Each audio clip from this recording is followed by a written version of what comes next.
Is coming back. Right now we're on the lighter end, the 90s. We can deal with that. We can deal with the 90s. I do have triple digits coming back, but when they do come back, it's going to be literally just about 100, maybe 101 at most. That's enough to stay away from those heat headlines. Heat warnings, heat advisories, you know how much we love those. So until that happens, though, there's really nothing going on here in Central Texas.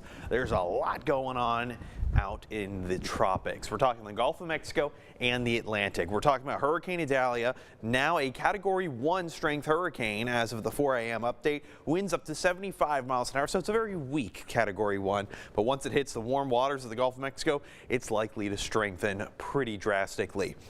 Now notice out in the Atlantic, this is Hurricane Franklin. No, they're not going to combine or do anything crazy like that. That's just one of the fish storms that did end up hitting the Dominican Republic last week, but because it's projected to be just a fish storm, it's not going to affect anywhere else. It's no threat to the United States whatsoever. Number of hurricane warnings along the western coast of Florida, of course, from the Big Bend all the way down toward the Tampa and St. Pete region. But of course, with these ocean temperatures in those mid to upper 80s, this is exactly where it's going to rapidly intensify going into the day. So we're going to continue to watch it. Here are those spaghetti models. A lot of them are kind of pushing it up right up to the Big Bend region. That's exactly where the actual state capital is, Tallahassee, and then push its way through the southern part of Georgia, maybe even making it into the southern part of South Carolina.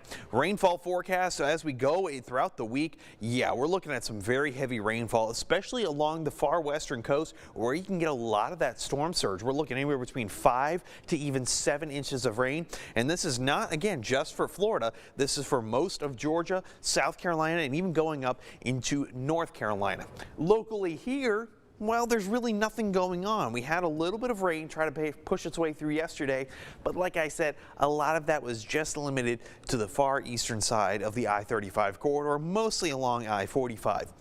As you're waking up this morning, I'm looking at a little bit of cloud cover, not too terribly humid, certainly better than what we started off yesterday morning with, but definitely those northerly winds. Now those winds are going to maintain pretty mild conditions over the next couple of days. I'm certainly not going to complain about it. You start off the morning under mostly sunny skies, about 76 degrees. Then we push our way to our lunch hour, about 88. Hey, I'll certainly take the lunch out in the 80s. 11-mile-an-hour winds with possible gusts. Now they're going to start to pick up even more so going into the afternoon. High around those mid-90s, about 95 by 4 o'clock, but about 97 today. And you know what? Floridians be like, it's only a Category 1 hurricane. Hey, I grew up in Florida. I can make fun of this. Now, it's because, yes, Floridians are used to the hurricanes. Then again, it's still a very serious situation, so we're going to keep watching it and keep you guys updated.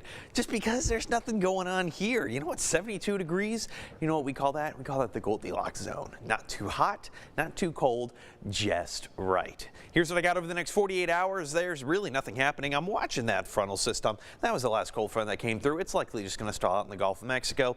We have those northerly winds taking over for the next few days. Easterly winds come back pretty soon. It's going to replace to a southerly flow as we make our way toward the weekend. When that happens, yes, we go back up to the triple digits, but they're the lower triple digits. And even then, we're going to go back down to the 90s heading into Labor Day on Monday.